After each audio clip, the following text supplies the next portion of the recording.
अस्सलामुअलैकुम वरहमतुल्लाहि वबरकातुहू अऊज़ु बिल्लाहि मिनश्शैतानिर्रजीम बिस्मिल्लाहिर्रहमानिर्रहीम।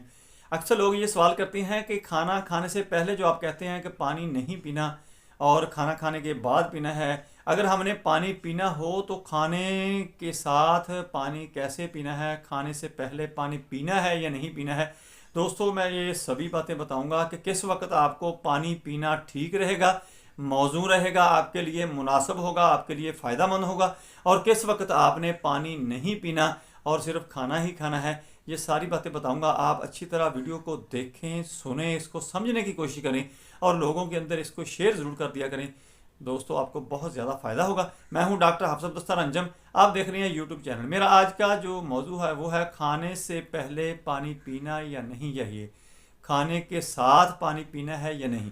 दोस्तों, खाने से पहले अगर आपने पानी पीना है तो उसकी मैं आपको नुकसान बता देता हूं कि ये होता है कि जब हम खाना